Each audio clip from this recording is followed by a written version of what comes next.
in the series that we've started with a few weeks back called Walking with a Lion. And it's going to continue to take a close look at some of these events in the life of Jesus and really try to dig deep and just kind of really see what's going on and try and understand these things better. The title, Walking with a Lion. Anybody remember why the title Lion? Why not just Walking with Jesus? Why might we say that? Why might that come up? That he's like a lion. Yeah, the Lion of Judah. Yeah, from the tribe of Judah, those sons of Jacob. And so that's where we kind of picked up the name from. And last week, what we were looking at is that Jesus was in conflict. He was in conflict. And he wasn't just in conflict with the Pharisees. We tend to kind of expect that. We see that again and again in Scripture. They were pretty much the most obvious agitators. But he was also in conflict with something bigger. And it was the conventional opinions that people had about things. The things he was teaching and the things he was telling them really went against that.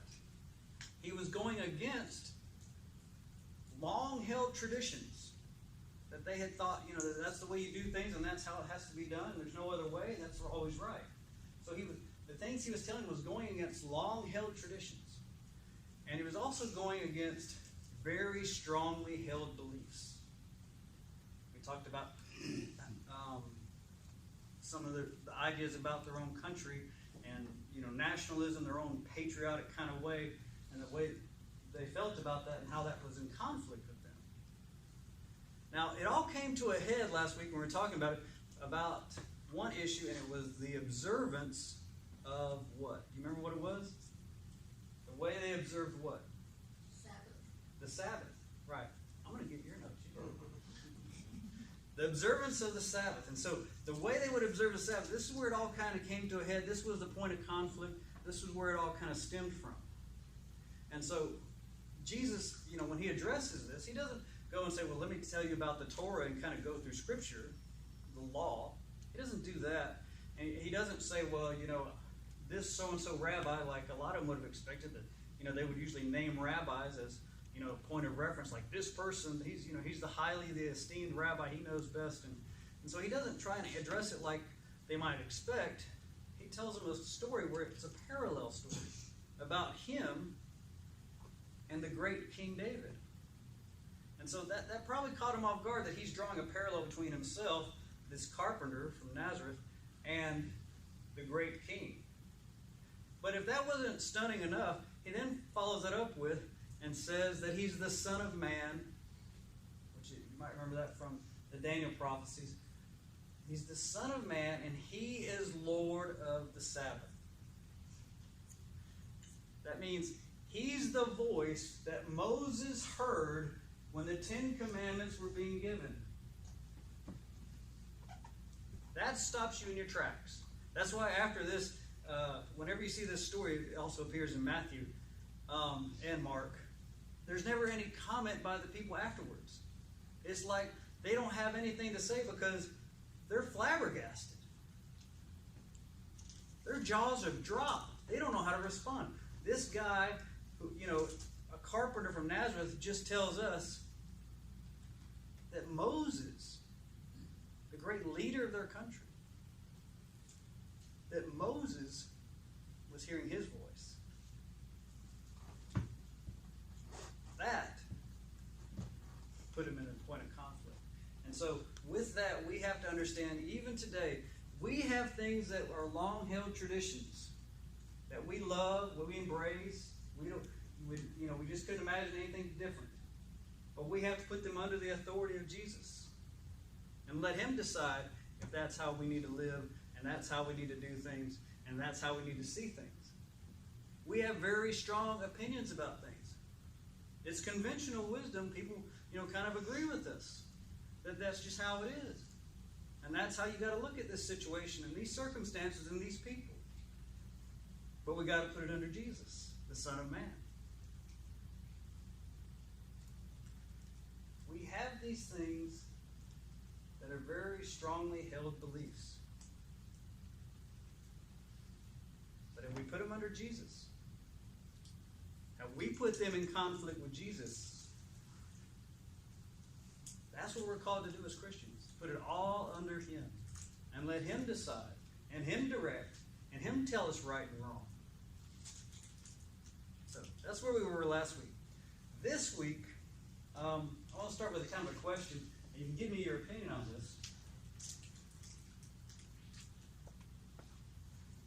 What do you think is a stumbling block, or maybe an obstacle is a good word too, to Christians living out their faith, to doing God's will?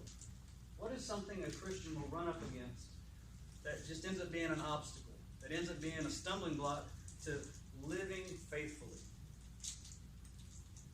What comes to mind? What is something like that? What ends up being a stumbling block that keeps a Christian from living faithfully? Old habits. Old habits? Okay, that's a good one.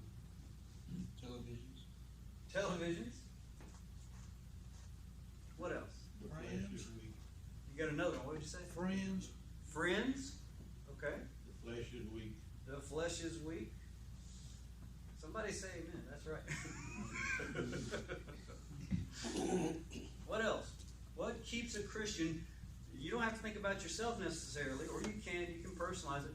But what's an obstacle that says, I could grow, I could mature, I could do what God wants me to do, and I could be more faithful, but this keeps me from doing it? Self-gratification. Self-gratification. Okay. I think you hit the nail on the head.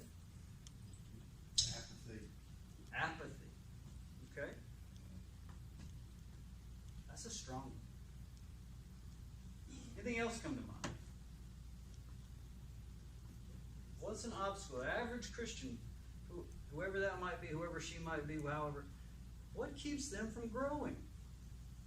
What keeps them in a rut? What keeps them from living faithfully, doing God's will? Stubbornness, for one thing. Stubbornness, okay. Scared to mention your face. Scared to go out and talk to people. Witnesses. Oh. Yeah, been scared to witness to other people. Okay. Got a lot of good answers. Any others? Anything else come to mind? Just letting yourself get lazy, not wanting to get up and go. Okay. Maybe feeling lazy about it? Yeah, y'all got a lot of great answers. I definitely think we've covered a lot of bases. And that's going to be our focus today. Oh, it's almost dead.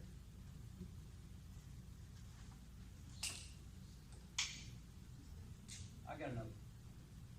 Yeah, that's not better. Now we're cooking with grease.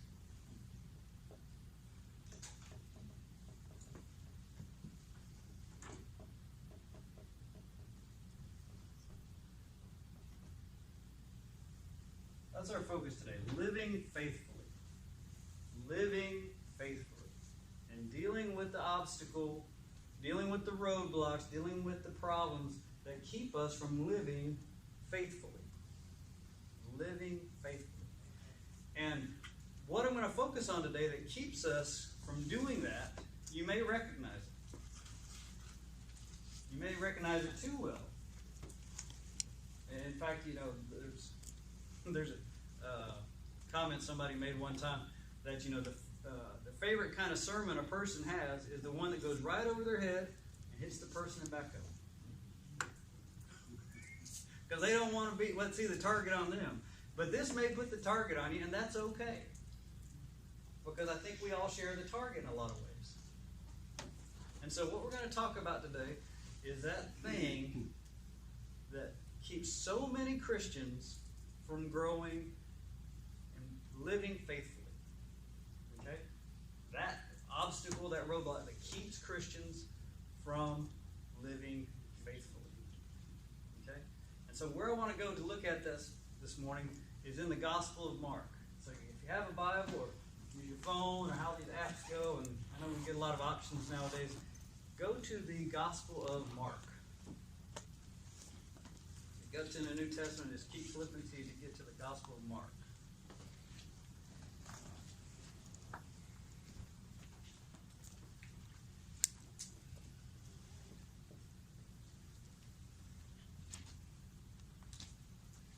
The Gospel of Mark.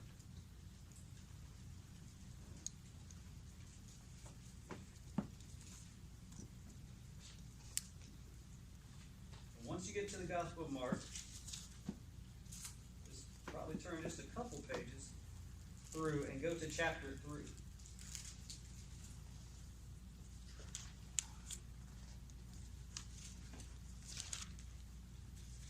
And I really love the Gospel of Mark. It's a really good way to introduce people to Jesus because it is such a fast-paced narrative. It just covers one thing after another, and a lot of times people get bogged down with long, discourse and that kind of stuff. But there's so much going on in Mark, and it's so fast. It's the shortest gospel written. It's only 16 chapters. So if you're not reading something right now on a regular basis, and you really need to be reading Scripture every day, I would recommend the Gospel of Mark's a great one to pick up. Or if you recommend it to somebody else, just say, have you ever read the Bible? I'll tell you a great place to start, the Gospel of Mark. So you can kind of present it to them that way. You get to the Gospel of Mark in chapter 3. What's going on is this is still early on in the ministry of Jesus. Okay? Still very early on. There's been healings. There's been him casting out demons. So he's teaching in the synagogue. And so now the crowds start to grow. People are taking notice. And they're coming from pretty good distances to see and hear, what's this guy all about? Is he everything I'm hearing about? Does he teach like I've heard he teaches? Can he do the things they say he can do? There's a ton of curiosity about Jesus because he walks onto the scene in such a big, fantastic way. Now, something else is happening as it just kind of moves along in the timeline, is that not only are these crowds gathering, but now Jesus is organizing disciples. He's put together a group of 12 men that will be his disciples, 12 kind of drawn out of the bigger crowd of followers and people of interesting. And so he's drawn out 12. So what he's doing, he's organizing and providing structure. Now, you can think of it from a business standpoint, you can think of it from another kind of standpoint, however. But when you start organizing things, and when you start putting structure to things, you usually have a plan. You usually are leading towards something. You usually are headed in a certain direction. You're not just, doing things willy-nilly. You're putting thought and design to something. And so when he goes from this big crowd of things, and then he draws out the 12, he's putting an organization together. And that's getting attention. So Mark chapter 3, after this happens, we're going to pick up with verse, let's say 20. Mark chapter 3, verse 20. And we'll look at 20 and 21 real quick. Now this is just really going to help set the scene. It says, verse 20, "And when Jesus entered a house, and again a crowd gathered, so that he and his disciples were not even able to eat."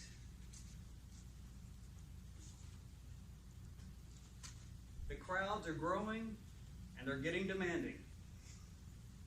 They're getting smothering. They are such an intrusion and such size that now they are controlling things. And him and his disciples, Jesus and his disciples, they can't even eat. They can't even stop to eat because the crowds are there asking questions. What did you say about this? Can you heal my brother? Can you do this? What do you think about that? Is it true that you did this? They've got all this kind of energy and expectation and all that kind of stuff. And these crowds are smothering Jesus and his disciples. So much so that they can't even eat. Things are getting a little out of control with these crowds. But somebody's going to step in. Verse 21. And when his family heard about this, they went to take charge of him. For they said, he is out of his mind. Family sees what's going on. Whatever, Jesus had spent his time at home roughly 30 years, much later than what would be normally expected. He's not married, he's not started a family, he's not had that kind of life that would have been expected. So when he does finally leave home, and he starts doing things, he's not leaving home to become a carpenter by his own. He ends up doing a whole lot of other things. Probably a lot of surprise to a lot of people. And these big crowds are now growing and growing and growing, and they're smothering him, and he and his disciples, they can't even eat. But family stepping in. Because when they heard about it, they show up. What do they say? How are they intervening? They say, hey, he's out of his mind. That's how they're going to control the situation. It's that kind of thing. Don't listen to him. Give him some room. Back off. He's out of his mind. Now that's a harsh thing. You'd expect them to intervene in some way. That's not really surprising after all, what you see what's going on. But the way they do it, he's out of his mind. Now, this is, that's a little bit shocking. Because this is his family. And that's what they're telling this big crowd that's smothering him. He's out of his mind. Now, if you were writing a story about Jesus or whoever, and you were writing a story and you decided, hey, I want people to pay attention to this guy. I want them to look up to this guy. I want them, excuse me, them to, just lift this guy up. He's, and just exalt him. And I want people to follow him. When you write that kind of legend about somebody, you erase all these kind of things. Because this isn't helpful to have his own family telling people he's out of his mind. There's instances like that keep showing up in the gospel. And it's really interesting because you wouldn't expect them. Why tell people this weird negative stuff? That would push people away. We want to gather people in. So why even add it in there? Why not leave that out? Well, because it's true. And they're going to tell you the truth. It really happened. And so when Jesus, when he, pushes people away by saying, take up your cross and follow me, and people are like, crosses, whoa, I didn't sign up for that. That's about death. And people start to leave, they're going to still put it in there. They want you to know that it really happened. And if you're reading that and you go, I'm not signing up for that, I don't want any part of that, well, so be it. But that's what you need to know. It's true. So when Jesus says that some people are going to persecute you, and in persecuting you, they are thinking they are serving God. Think how many people would read that and walk away? Well, I don't want to be a part of that group. But it's in there. Why? Because it happened. Think about old Peter. Denied Jesus 3 times. Ends up being the head of the church in a lot of ways. Denied Jesus 3 times. You think he wanted that in there so much? That makes Peter look really, really bad. That makes Peter look like a coward. Especially when you juxtapose it against what he said earlier in the narrative when he tells Jesus, I'll go to prison for you. I'll die for you. I'm sold out. I am yours. I'm following. Whatever you say, Jesus. And then what happens? He's a coward. I don't know the man. I don't know the man. I don't know the man. That's what he said. when he's asked if he follows Jesus. Makes him look bad. Why is that in there? Why make Peter look so cowardly, awful? Because it happened. It's true. So these things show up in here, and you might go, well, that's strange, or that's odd, or why is that in there? It happened. That's why it's in there. It's true. And you need to know it. We want what's true. And so this odd little event with Jesus and his family is in there. Right after this, there's this moment where some religious leaders come from Jerusalem. And there's a little bit of a discussion, but where it ends up is they basically claim that Jesus is possessed by an evil spirit. That he has a demon. Now, as you can tell, from these crowds growing and them getting more difficult to handle and them smothering Jesus and them kind of doing their own thing, and now you have religious leaders saying, he's possessed. Why can he do miraculous things? Because he's got spiritual power from Satan. Things are starting to get dangerous for Jesus. Things are starting to get risky. When somebody says, especially somebody in authority, a religious leader from Jerusalem, remember, he's come all the way from Jerusalem up into Galilee for all this. When he makes that accusation, then you are evil. You are a problem. You're of the devil. What do you do with people like that? It now becomes dangerous to be Jesus. The crowds you can't control, the religious leaders are basically calling you demon-possessed. And then his parents, well, not his parents, but then his family shows up again. We're going to pick up verse 31. So from 21 to 31.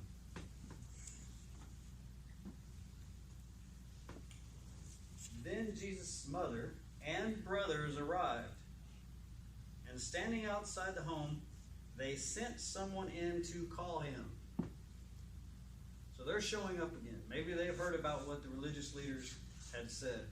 Maybe they've heard more about the crowds and how they're uncontrollable and all this kind of... Whatever they've heard, whatever's kind of motivated them, they're showing up again. And they're standing outside Jesus' mother and brothers.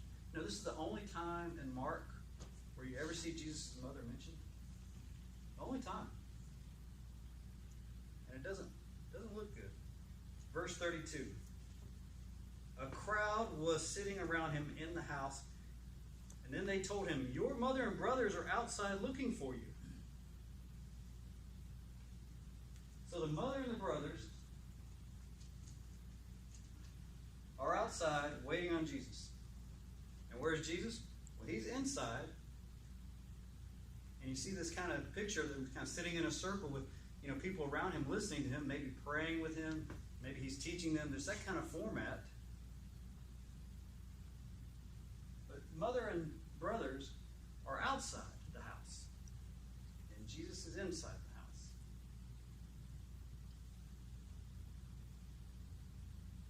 And they're telling him that they are there and they're looking for him. They want him to come outside. And in verse 33, he says, "Who are my mother and my brothers?" he asked. And then he looked at those seated in a circle around him and said, "Here are my mother and my brothers. Whoever does God's will is my brother and sister and mother."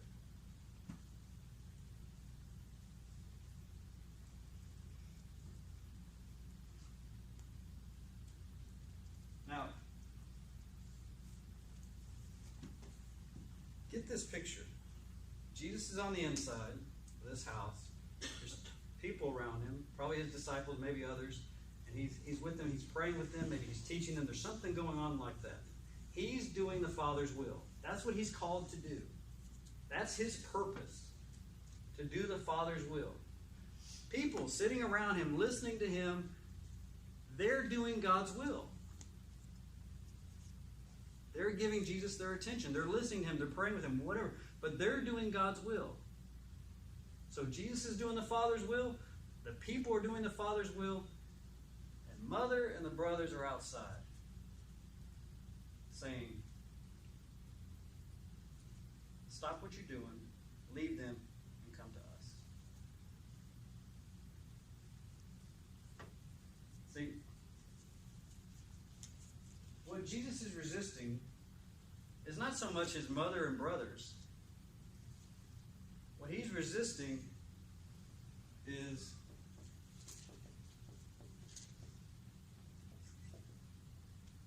the distraction. Because he's doing what the Father has called him to do. Just as the people around him are doing what the Father has called them to do. And Jesus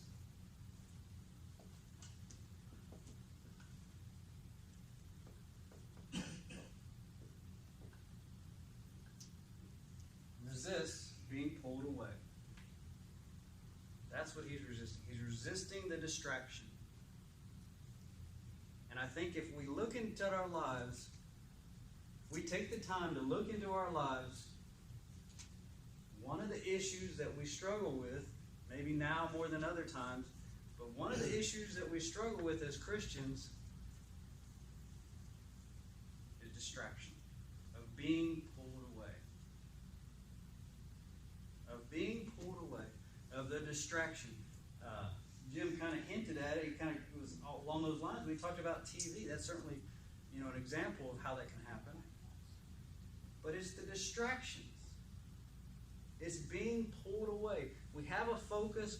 We want to do God's will. We want to be faithful. We want to grow in the Word. But the distractions keep pulling us away. And you probably know somebody, if you don't have that testimony yourself, you probably know a Christian who maybe at one point was very solid, maybe was growing, maybe was maturing, but then things started to distract them.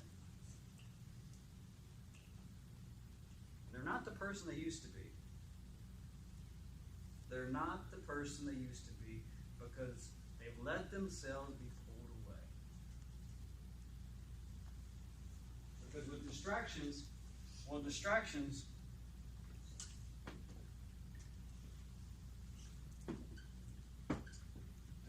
make demands.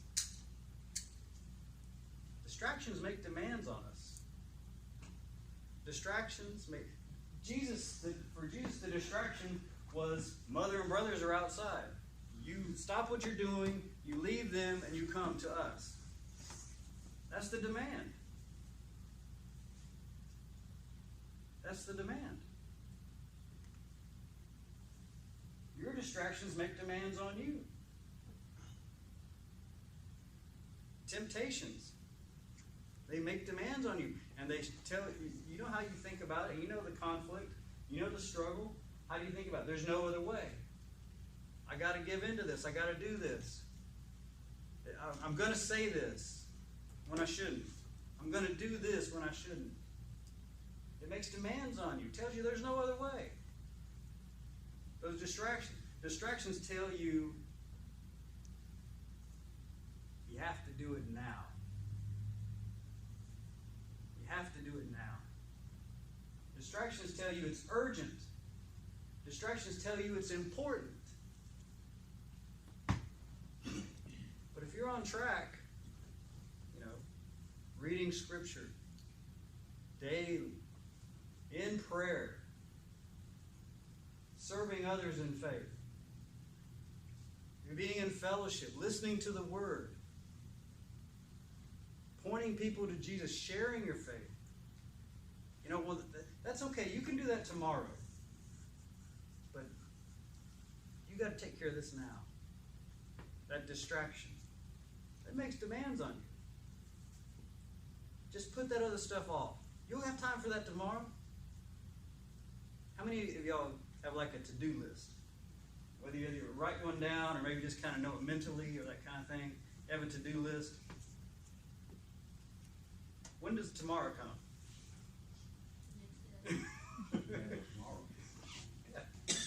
Yeah. If you got something on that to-do list, you go, well, I'll take care of this tomorrow. I'll take care of this today, but tomorrow I'll take care of it. Yeah. That doesn't work a lot of times. Tomorrow doesn't show up because it's always tomorrow. And when you happen to the next day, another thing comes on you didn't plan for, now you don't have time. That distraction is making a demand on you. We'll put that off till tomorrow. All the things that we can do to grow in the faith, to do God's will,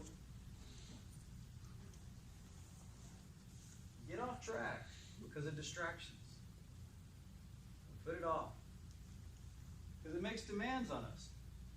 And a big problem with those distractions is that a lot of times they make sense.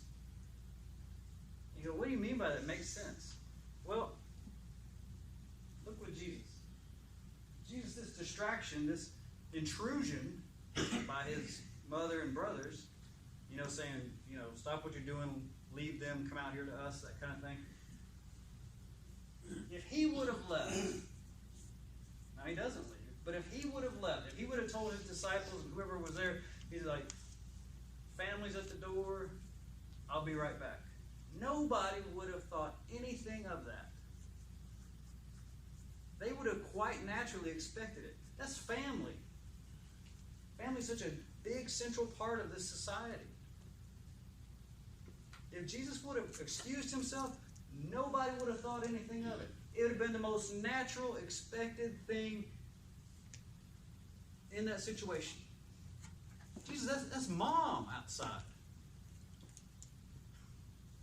That's your brothers.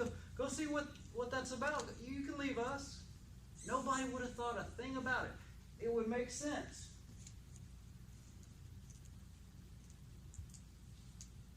You know how the distractions come in your life? You look at them, you go, they make sense.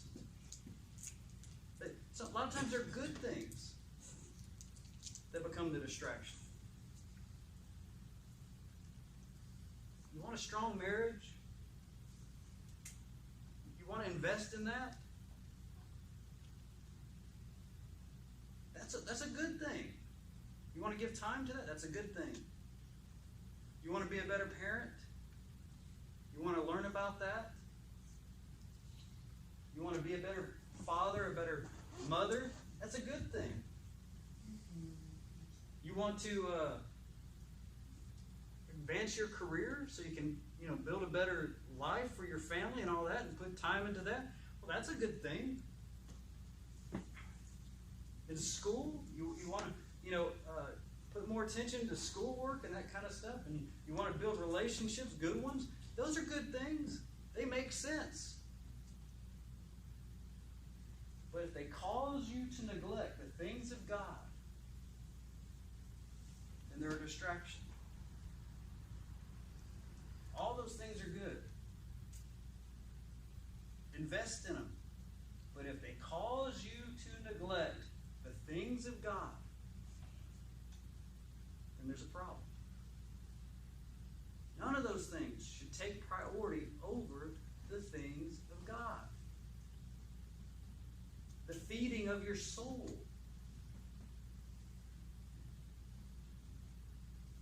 Don't neglect that. These distractions. They're not always awful things that are pulling you away. Sometimes they make sense. But don't forget the feeding of your soul. Don't let them be a distraction. Let them be an addition. But not a distraction. Don't let them keep you from what you need spiritually. And lastly, distractions make us decide. Distractions make us decide. They make us decide, okay, what are my priorities? What am I really about? Am I the person I think I am? Because my priorities don't look that way. Am I the person others think I am? Because look what I've done to my priorities. I've allowed these distractions to consume me. I've allowed these distractions to get me off track. I've allowed these distractions to stop me from being faithful to God. They've taken the place. Distractions make you decide. They make you think. They make you try to manage your life in ways that you don't want to, because it's a lot easier just to give in to the distraction. Distractions will make you decide who you really are. And there's consequences when we decide toward them. I don't know if I ever shared this, but when I was younger, much younger, about half the age I am now, I was learning to be a pilot. Any pilots in here? Anybody ever do that by chance? Jim, I know you were in the Air Force. You ever? I flew in, but I didn't fly. Oh, gotcha. So anyways, we lived near an Air Force base. That's a lot of where I grew up. And I was learning to be a pilot. All right? If you're going to be in the Air Force, which I kind of had in mind, I thought the best job to have would be a pilot.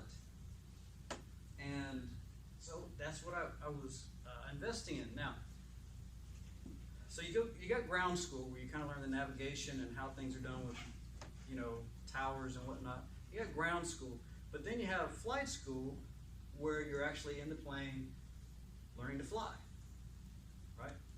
So before you take off, this is just standard procedure. You do a walk around.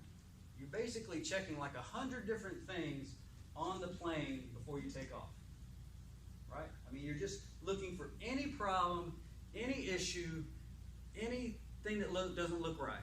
And so you're walking around the plane very slowly, very carefully, very methodically before you fly the plane. Okay? And so that was the procedure. So one day, I'd done that, and we were up flying. I was like 2,000 feet or something, and going along good. Everything's nice day, clear weather, good horizon. Everything's good. Then all of a sudden, oil starts spitting out from the engine all over the windshield. And you can't see. And you get the oil off, but it's still coming. Just spitting and spitting. Now, I'm sitting there thinking, where's this oil coming from? We looked at all these different parts. We looked at, we did the walk around. We were very thorough. Where's this oil coming from? And then I was thinking, okay, if we have to make an emergency landing, where are we going to land?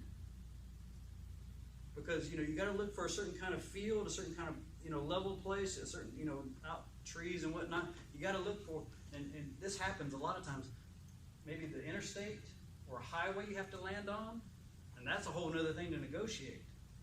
So I'm thinking about the oil, I'm thinking about the landing, and I was thinking, how high do I need to be? Do I need to come down really low, to get a better chance of just kind of, making an emergency landing if I have to? This is a very tense situation. But you know what I stopped doing after considering all that? I stopped flying the plane. You can't stop flying the plane. That was the huge, as you can imagine, oil spitting up on, at you is a distraction. It's not welcome. It was making a demand on me. It makes sense to try and figure out, what do I do about it? How did it get here?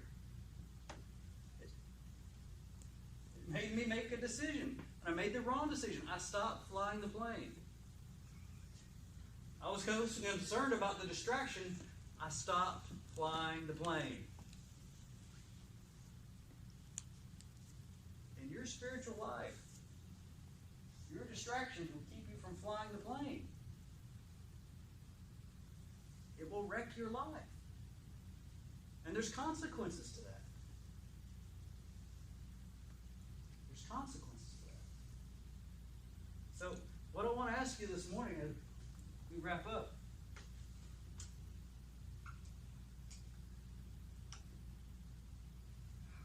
are you being pulled away? distracted? Is there something that's kind of slipped into your life, maybe not so obvious, maybe subtle, that's starting to eat up time, that's pulling you away, that's distracting you? Are you being pulled away? Is it something, it might be something good, it might be something that needs your attention, but is it causing you to neglect your soul? Are you being pulled away? Are you being pulled away? As the music plays, that's what I want to put on your heart this morning. We've got a lot of things going on. My life, your life, I get it. It happens. It's normal. But if you stop flying the plane, you're going to crash. If you let those distractions take your attention off what's the most important. Are you being pulled away?